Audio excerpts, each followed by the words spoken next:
าเปลี่ยนเจ้าคุณผัวโลเวสัตย์มีเงินวันขึ้นก็นอนเปียคำเจ้าอย่าจุกอย่ายังอย่าปัวคำเจ้าเศร้าอยู่ร้อยก็เลยก็ซึ่งให้มีน้องเขาลองเงินเปลี่ยนเส้นเดียวเติม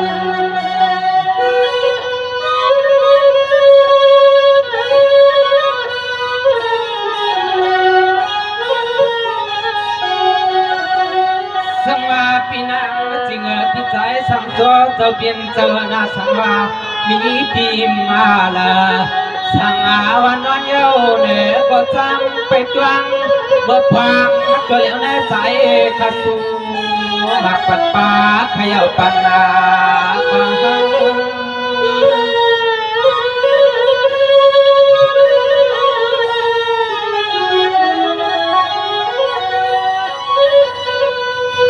สังวาปีนังจิงเจ้านาเดียวในกันนาสนโยชาเสือเดียวคงสา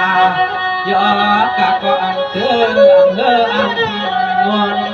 อังเฮออังไว้เขาก็เทช่วยลัดช่วยกว้างอย่างปัญหาให้มีเงิน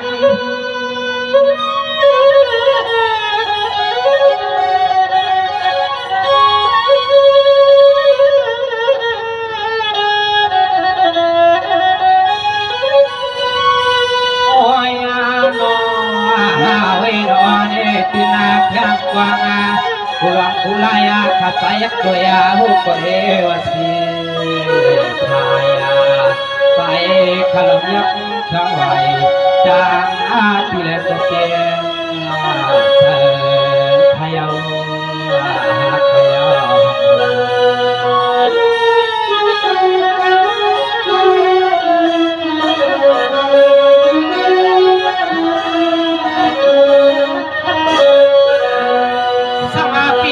จิงพิจายาสังโจนาอยู่วันเพียงองจึงให้พลโยลีกินวันปีปานาวันนาขึ้นมีเงินนามีธรรมะตำในเอิญในเย่เจียมผู้ล้อมเย่คนนอนจึงให้ผู้ล้อเพอเลียนดาเลเพสิเพยาเพเต่า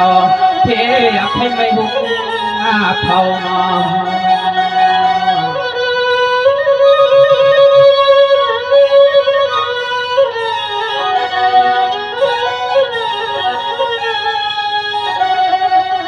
ตัวยาลูนอปีโพเลเมีย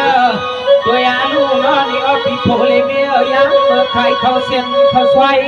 ที่ป่วยที่ลังก็นอนสึงให้ผมยัดเอากูกำมากูกำน่าสึงให้พอเลยเงินเลยคำไม่ใหญ่น้ำยาหน้าปีน้ำมาเนี่ย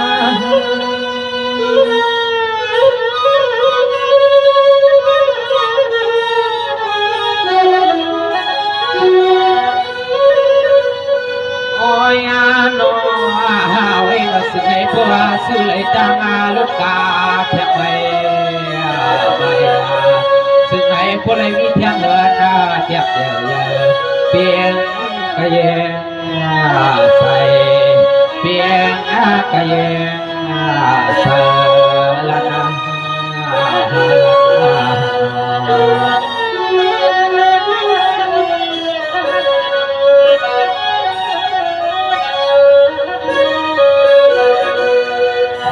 ปีนังจิงปีใจสังโจนาเสียมอันลูกโลหลังปีปันวันนาขึ้นให้พลายมีเงินนามีคำที่น้องเหมือนน้ำเตอน้ำพอปีโพลิเมสเทสวังโยตาเสียซึ่งให้เงินรอให้พลายเงินนาไหลคำมาที่อันเอียซึ่งให้เพียงกะเยจะใส่ขาสุมังเป็นเมื่อยามในนอ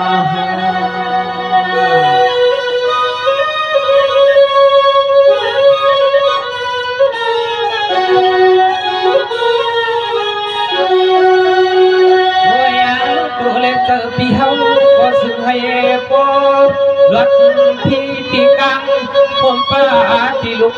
ที่ลานคำที่สองคนโอ้ยผมป้าที่ลุกที่ลานคำที่สองคน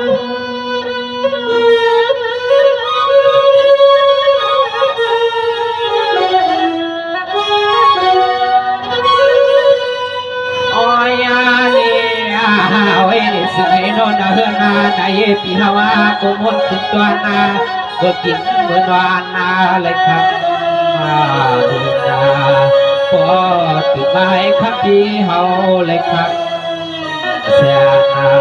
โอ้ยลองดูในคำในเราอยากให้มีที่มี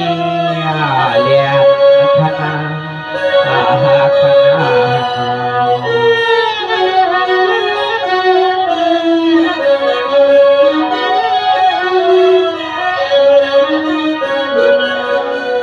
ณะปีนางจิงเศร้านา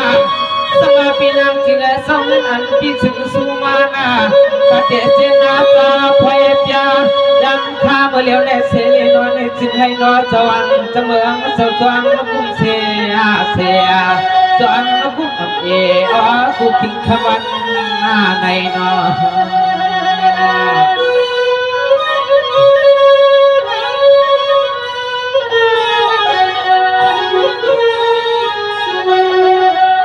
สังวาปีนางสิงห์เจ้าก็เปิดคำได้พ้นหัดชัยเอาสิให้เปียงอาเสในอนาคตคำทุกคำฮือเท้าก็เตะไปขึ้นสุดวัน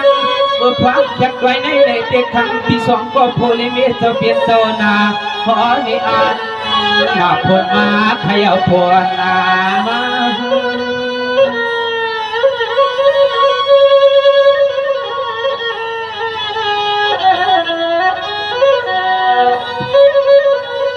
โอ้ยโนโอ้ยโนเนยามาจักขา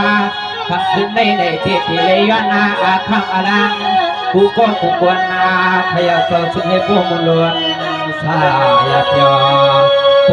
สอติดยอเปียพุทธลวงสมองปืนนาพุทธลวงหายในปืนนาขยาวขยาว